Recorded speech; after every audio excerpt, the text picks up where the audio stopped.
નમસ્કાર મિત્રો, શું તમે ક્યારે આવી રીતના ભીંડાની સિંગ અને ડુંગળી ઉપર ક્યારે આવી રીતના શેમ્પૂ નાખ્યું છે કે નહીં? કોમેન્ટ કરીને જણાવી દેજો. ના નાખ્યું હોય તો હવે પછી તમે પણ મિત્રો આવું જરૂર કરવાના છો. તો મિત્રો વિડીયોની આપણે શરૂઆત કરીએ તો તમારે મિત્રો એક વાસણની અંદર પાણી ગરમ કરવા માટે મૂકવાનું છે. તમે જોઈ શકો છો એટલે પાણી ગરમ થઈ જાય ત્યારબાદ તમારે 5 થી 6 ભીંડાની સિંગોનું વ્યવસ્થિત શાક કરતા એવું કટિંગ કરી નાખવાનું છે ગોળ ગોળ ચકેડામાં.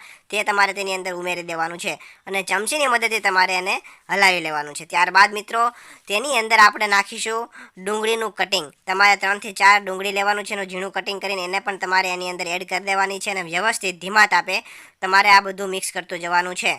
અને ત્યારબાદ મિત્રો તમારે 1 ચમચી જેટલી કલોંજી તેની અંદર ઉમેરવાની છે અને ફરીથી તમારે બધું ચમચીની મદદથી મિક્સ કરી લેવાનું છે. ધીમા તાપે તમારે બધું મિક્સ કરતું જવાનું છે.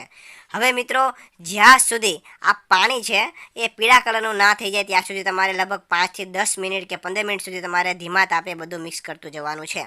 હવે મિત્રો આપણે વિડીયોની અંદર આગળ વધીએ એની પહેલાં તમારું નામ અને તમારા ગામનું નામ કોમેન્ટ કરીને જણાવી દેજો, જેથી કરીને અમે તમને સ્પેશિયલ થેન્ક્સ કહી શકીએ. તો મિત્રો લાસ્ટ વિડીયોનું સ્પેશિયલ થેન્ક્સ જનકભાઈ જોશીને લંડનથી, જયરાજસિંહ ચુડાસમાને જામનગરથી, અમીષાબેન પટેલને સુરતથી, રમેશભાઈ લાખાણીને મુંબઈથી, અરવિંદભાઈ ભટ્ટને કચ્છ માંડવીથી, ચેતનાબેન પટેલને યુએસએથી, વિમલભાઈ પટેલને દીવથી, મંગલભાઈ પરમારને ભિવંડીથી, અરવિંદ કુમારને ઉત્તર પ્રદેશથી અને ઉષાબેન મહેરાને મહીસાગરથી જાય છે. તો મિત્રો હવે વિડીયોની અંદર આપણે આગળ વધીએ તો તમે જોઈ શકો છો પાણી એકદમ પીળા કલરનું થઈ ગયું છે, પાણી ઉકળી ગયું છે, બધું એકરસ થઈ ગયું છે. ત્યારબાદ તમારે ગેસ બંધ કરી દેવાનો છે અને હવે જે આ મિશ્રણ છે તેને આપણે મિત્રો ગરણીની મદદથી ગાળી લેવાનું છે. તમે જોઈ શકો છો કે ભીંડો, ડુંગળી, કલોંજી છે ગરણીના ઉપરના ભાગમાં રહી જશે અને જે એનું પાણી છે, ચીકણું પાણી હશે, એ બધું પાણી મિત્રો તમે વાટકાની અંદર જોઈ શકો છો, બધું પાણી આ પીળા કલરનું આવી જશે. અને હવે મિત્રો આ તમારે પાણી છે એની અંદર તમારે 1 પડીકી જેટલું શેમ્પૂ તમારે ઉમેરવાનું છે અને ત્યારબાદ ચમચીની મદદથી તમારે બધું મિક્સ કરી લેવાનું છે. તો હવે મિત્રો તમને જણાવી દઉં આનો ઉપયોગ. તો હવે જે આ પાણી છે, જે ડુંગળી, ભીંડો અને કલોંજીનું મિક્સર જે પાણી બનાવેલું છે તેની અંદર આપણે શેમ્પૂ નાખ્યું.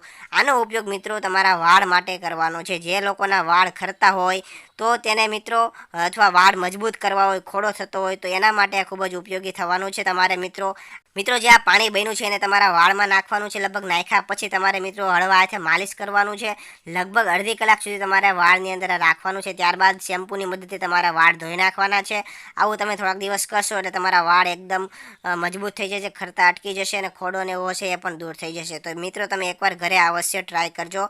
આ ઉપાય ખૂબ જ કામમાં આવવાનો છે અને સારું રિઝલ્ટ પણ તમને આપવાનો છે. તો તમને મિત્રો વિડીયો પસંદ આવ્યો હોય તો વિડીયોને લાઇક કરી દેજો, શેર કરી દેજો તમારા સગા સંબંધીઓ અને મિત્રોને આ વિડીયોને. અને આવા જ નવા વિડીયો જોવા માટે આપણા ફેસબુક પેજને ફોલો કરી દેજો અને યુટ્યુબ ચેનલને પણ સબસ્ક્રાઈબ કરી દેજો. ધન્યવાદ.